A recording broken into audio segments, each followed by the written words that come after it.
আসসালামু আলাইকুম রহমতুল্লাহি ওবারাকাতুহু। আজকে আমি একটা আমল বলবো, সে আমলের দ্বারাই অনেকজন অনেক প্রকারের উপকার পাবেন। এই আমলটা হচ্ছে কাদের জন্য? যারা দেখতে আছেন বা আপনার বড় ধরনের একটা বিচার হইতে আছে, সেই বিচারে আপনি হারিয়ে যাওয়ার সম্ভাবনা আছে। আপনি এই আমলটা করবেন।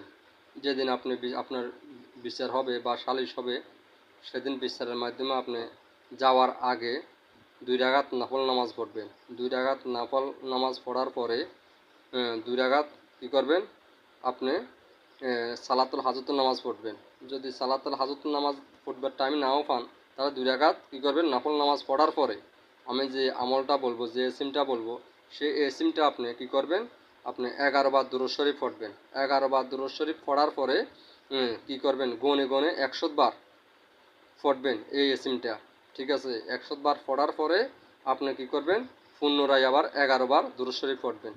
পড়ার পর আপনি মুনাজাত করবেন, আল্লাহ রাব্বুল আলামিনকে বলবেন যেটার জন্য যাবেন, যেই বিচারে যাবেন আপনি, সেই যে আপনার জন্য জয় হন, সেটা কি আল্লাহ রাব্বুল আলামিনের কাছে সেটা তুলে ধরবেন।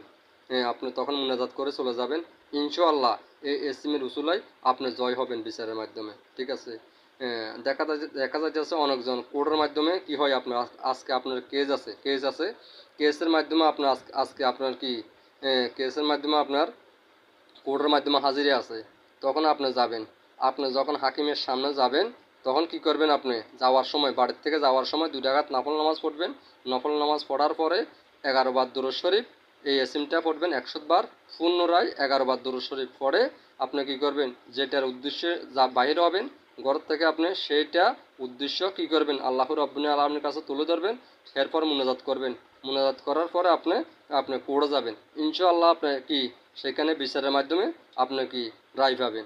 এটা অত্যন্ত কি পাওয়ারফুল এসিম। আমি যেটার কথা বলবো সেটা অত্যন্ত কি পাওয়ারফুল এসিম।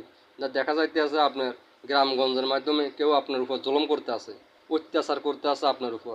ঠিক আছে? আপনার উপর নির্যাতন করতে আছে। আপনি 2 রাকাত নফল নামাজ পড়বেন। ঠিক আছে? 2 রাকাত নফল নামাজ পড়ার পরে আপনি এই এসিমটা 11 বার দুরূদ শরীফ পড়বেন। 100 বার এই এসিমটা পড়বেন। পুনরায় 11 বার দুরূদ শরীফ পড়ে সেই জালিম ব্যক্তির নাম আল্লাহ রাব্বুল আলামিনের কাছে কি তুলে ধরবেন। অত্যাচার করে, আপনাকে নির্যাতন করে, সেগুলো আপনি আল্লাহ রাব্বুল আলামিনের কাছে ওই লোকটার নামে বিচার দেবেন। দেখবেন আপনার সর্বনিম্ন, দেখবেন বেশি দিন লাগবে না, 1 মাসের মাধ্যমে ওই লোকটা ধ্বংস হয়ে যাবে। ওই লোকটা যদি আপনার উপর সত্যিকারই বাস্তবতা যদি নির্যাতন করে, হ্যাঁ।